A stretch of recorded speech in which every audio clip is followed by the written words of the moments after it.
बिस्मिल्लाहिर्रहमानिर्रहीम। मैयत को अमानतन दफनाना और बाद में निकाल के दूसरी जगह मुंतकिल कर लेना, इसका इस्लाम में कोई सबूत भी नहीं है। यानी शरीयत मुहम्मदिया में आज हमारे लिए इसके लिए कोई जवाज़ की राह नहीं निकलेगी। वजह ये है कि एक तो मैं दूसरे क्लिप में बयान कर चुका हूँ कि फुक़हा ने कब्र कुशाई, मुर्दे को निकाल कर मुंतकिल करने के दो सूरतें लिखी हैं।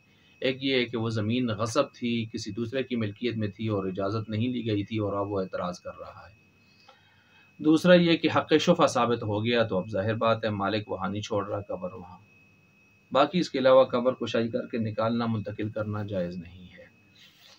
यहाँ कुछ लोग यूसुफ़ अलैहिस्सलाम का वाक़या पेश करते हैं कि उनकी मैयत को भी निकाल कर ले गए थे वहाँ से, दरिया से।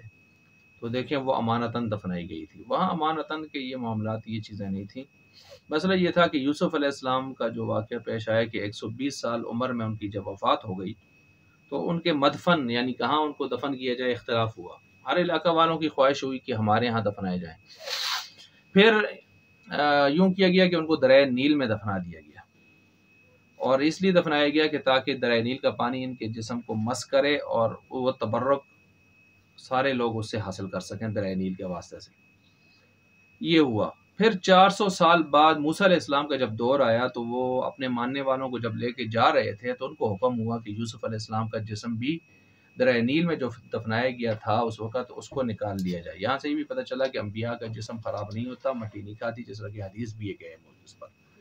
तो उसको निकाल कर आप साथ ले जाएं। तो चुनाचे उन्होंने यूसुफ अलैहिस्सलाम का जसद अतहर, जसद मुतहर निकाला और उसको साथ मिस्र से मुल्क शाम में ले गए, और आपके मुल्क शाम में आपके अबा इसहाक़ अलैहिस्सलाम, याक़ूब अलैहिस्सलाम, इनकी कब्रों के पास ले जाकर दफनाया गया।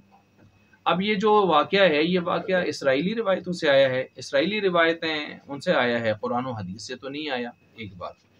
अब इसराइली रिवायतों के बारे में ये उसूल है कि अगर वो हमारे शरीयत से टकराती ना हो तो ठीक है, अगर टकराती हों, मुतसादिम हों, तो फिर हम उनको नहीं लेंगे।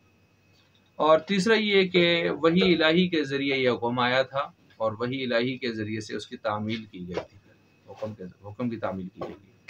लेकिन आम उसूल इस हमारे शरीयत इस्लामिया में यही है कि मैयत को एक ही मरतबा दफनाना है, उसको खिलौना नहीं बनाना कि आज यहाँ अमानतन कल उधर अमानतन। ये अक्ल व शऊर के भी खिलाफ है, क्योंकि आइंदा की पोजीशन उसकी मैयत की क्या बनती है कब्र में, ये अल्लाह को मालूम है।